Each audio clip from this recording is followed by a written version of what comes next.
This episode is supported by AnalystKit.com. Thousands of tried-and-true calculations mixed with AI to find you the best stocks in a single click. Okay, so have you ever felt like everyone around you is totally fluent in investing? Right. And you're just, stuck with like a bare bones phrase book. It can feel that way, for sure. Yeah. But that's what we're tackling today. We're ditching all the jargon and the complexity. We're diving into digital reads, key rules for any investor. Love that. So get ready to decode some of the secrets of, making smart money moves, because today we're all about clarity and actually having some fun with this stuff. Ready to dive in. I am so ready. It's more about clear thinking than secret handshakes. That's a good way to put it. One of the first things I think that any investor really needs to grasp is this idea of opportunity cost. Okay, opportunity cost. Now, that can sound a little bit like, we're back in business school for a second, but I think everyone can relate to this, right? Remember that time you had to choose between, say, that beach vacation you've always wanted to take or finally going on that, mountain getaway, and you're sitting there and it's like, I can't do both. Budget, time off, life gets in the way. That, my friend, is opportunity cost in action. That's exactly it, yeah. You had to pick which experience you valued more in that moment, right? Yeah. But by making that choice, you inevitably gave up the other. So now take that same concept and let's apply it to your money. Every dollar, every cent that you invest is a dollar, a cent not doing something else. It's true. This could be as simple as, you know what, I really like my financial advisor. They're a riot. We have a great time. But are they really giving me the best advice for my situation? Or am I missing out on someone with a different specialization, a different outlook, because I just enjoy the banter so much? Ooh, that's a tough one. Because every choice, my friend, has trade-offs. It really does. That is opportunity cost in a nutshell. And now I'm thinking about that, even picking a coffee shop. Yeah. I love my little local place. Right. But am I missing out on, the amazing cold brew at that new spot that everyone's raving about? Exactly. It's the what could have been factor, right? Precisely. That is opportunity cost. I like it. But let's move on to something that makes that whole, oh, what could have been, feel a whole lot better. Okay. Let's talk about the power of compounding. Now, this is where things get really interesting. Okay. We're talking about your money having its own little time machine. It's earning interest on top of interest already earned. It's like, the snowball effect on steroids, right? Totally. And our source, they use this great little visual. It's an L versus a U to kind of illustrate this. Yeah. So picture this. Think of the letter L. Now, that vertical line, that's your money growing at a steady, consistent rate. Okay.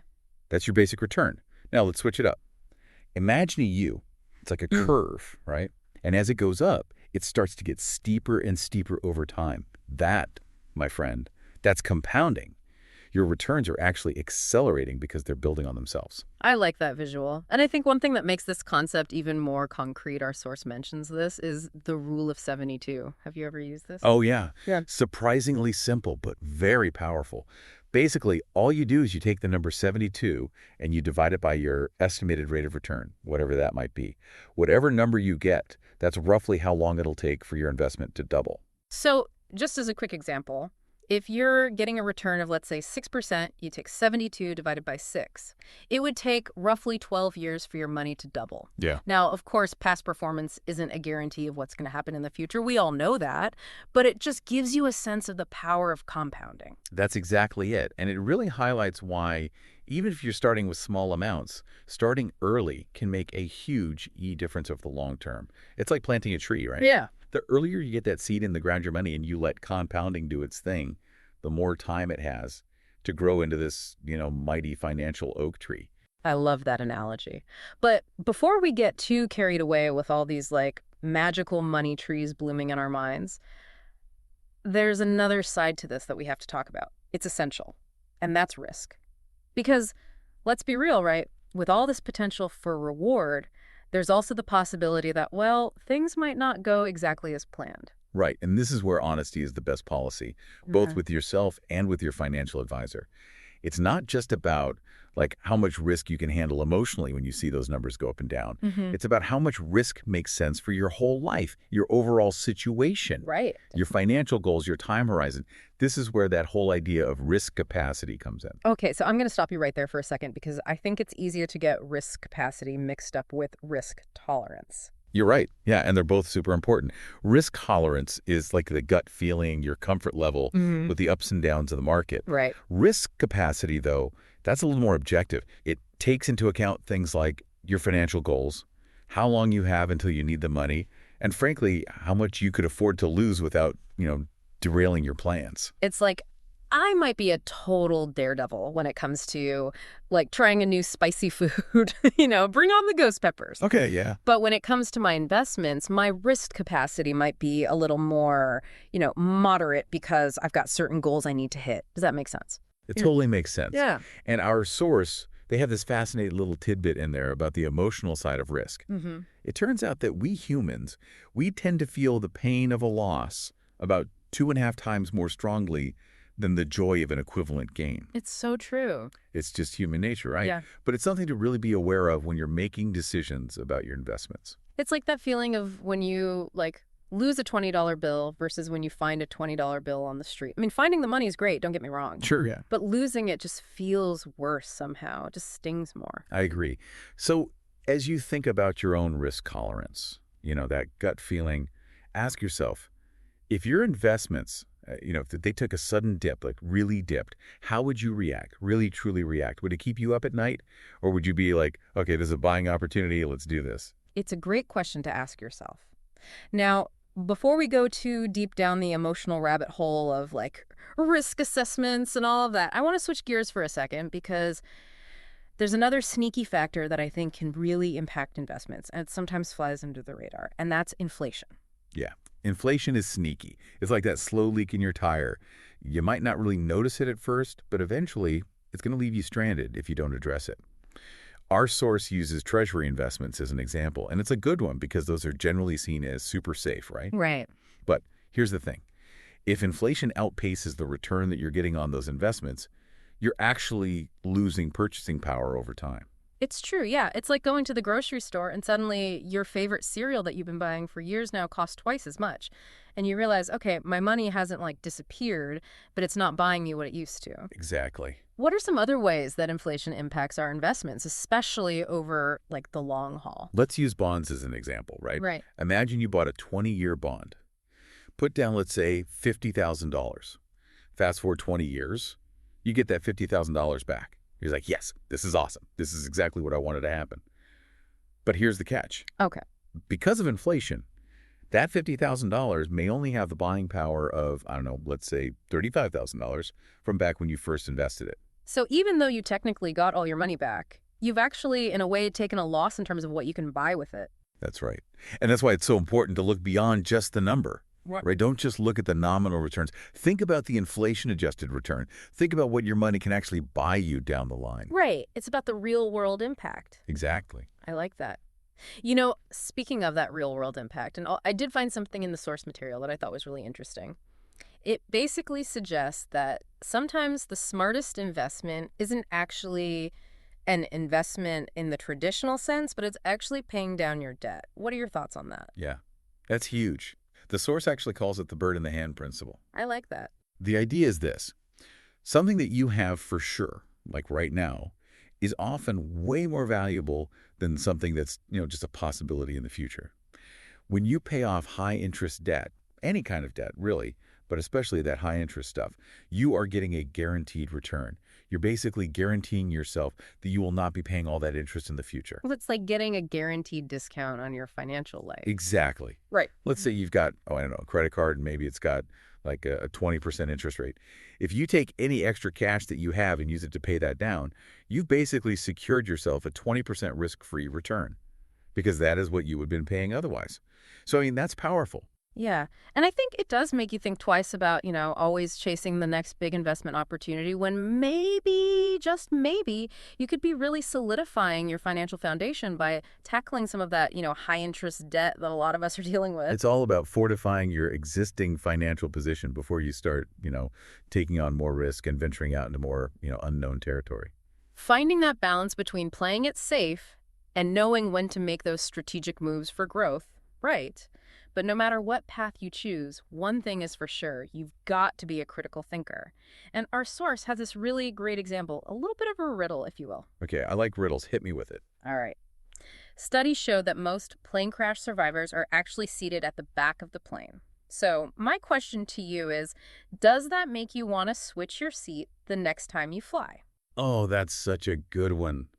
That's a classic example of how statistics, while they can be fascinating and interesting and maybe a little alarming, can also be very misleading if you don't dig a little deeper. Yeah. I mean, it's so tempting to just draw a straight line from point A to point B, right? You hear that and you think, well, I'm sitting in the back from now on. Right. But there's probably a lot more to the story there. There's always more to the story. It might seem counterintuitive, but that little statistic right there, that doesn't tell us the whole story, right? We need more information. Like, what percentage of passengers who survived were in other parts of the plane? Was it just a fluke? There are so many questions. That's exactly it. And I think it's a really good reminder to always be cautious, especially in the world of finance. Be wary of bold claims. Just because something sounds impressive or it sounds really statistically significant doesn't mean that it's a reliable indicator for how you should make a decision. Always, always, always look for that full context and be ready and willing to ask critical questions. Don't be afraid to push back a little. Which brings us to, I think, another really crucial aspect of investing, and it's something that our source highlights, and that's fees. They can be like those pesky mosquitoes, Yeah. Small, but capable of inflicting a lot of pain over time. Oh, 100%. And again, it's that compounding effect. They might seem tiny and insignificant in the short term, Right. but over time, they can really, really make a dent, quietly eating away at your returns. The source specifically calls out annuity fees as kind of a prime example of this. Yeah, and annuities can be confusing. Like, there's a lot going on. They can be complex with lots of, moving parts and different types of fees involved. And it kind of reminds me of, that time that I signed up for a gym membership without really, reading the fine print. Next thing you know, I'm hit with all these hidden fees and charges. So for people who are, maybe new to investing or maybe just don't deal with annuities a lot, what are some of the other costs that we need to watch out for? Surrender charges. A lot of people, they don't realize those are there until it's too late. What are those? What are surrender charges? Yeah, so it's basically like a penalty. It's like a breakup fee for leaving your investment too soon. Okay, yeah. So if you take your money out before a certain amount of time, you're going to get hit with a fee. And they can be hefty. Ouch. Yeah, those can sting. I've learned to read those contracts much more carefully now. It's a good life lesson in general. It is. Are there any other, red flags that we should be keeping an eye out for when we're looking at these different types of investments? Definitely pay attention to what are called sub-accounts, especially within annuities. These are basically investment options within a larger account. Okay. It's like choosing from a menu at a restaurant, right? The restaurant itself might have a great reputation, but you still want to make sure that the specific dishes you're ordering are actually good. Yeah, that makes sense. You need to look at their historical performance because they can vary a lot. So before you commit your hard-earned cash, do your research. Knowledge is power when it comes to this stuff. Speaking of knowledge, our source talks a lot about the importance of, keeping things relatively simple. And, I agree. I'm all for simplicity. But I think it's also fair to say that at times finance can be anything but simple. So how do you reconcile that? Totally. And I think it's a balance, honestly. Avoiding unnecessary complexity. That's always a good rule of thumb in my book. Sure. However, I don't want someone to shy away from something that could be potentially beneficial for them just because it requires a little more effort to understand. So it's about finding that sweet spot between being appropriately cautious and being informed. Yeah. So it's okay to, to get in some of those complex investments as long as you're doing your homework, as long as you're willing to, ask for clarification when you need it. Don't be afraid to ask questions, ever. If something doesn't make sense, ask. Talk to people. Consult with financial professionals. Never stop learning.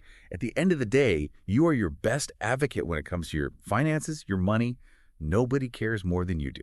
It all circles back to that critical thinking that we were talking about, a few minutes ago. Don't be afraid to ask questions. Don't be afraid to do your research and make sure that you are comfortable and confident with the decisions that you're making with your hard-earned money.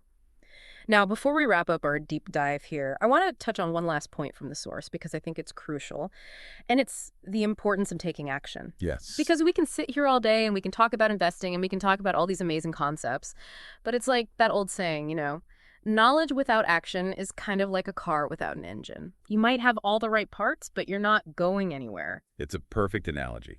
So as we kind of start to wind down here, I want to bring it back to you, our listener. What is one small step, just one, that you can take today to actually put some of this knowledge into action? It could be as simple as just jotting down a note to yourself. Hey, I need to research this new financial term that I've been hearing about. Or, you know what, I'm finally going to open up that retirement account that I've been putting off. Something small. Because even those small steps, when you take them consistently, can lead to really significant progress. Remember the snowball effect that we talked about earlier? Well, it all starts with a single push. You don't have to become a financial expert overnight. This is a journey. It's about learning and adjusting and learning some more. It really is. It's a marathon. It is not a sprint. And on that note, I think we'll leave you with this final thought-provoking question. What is one financial decision, big or small, that you've been putting off? And how can you maybe break that down to some smaller, more manageable steps starting today? Until next time, happy investing.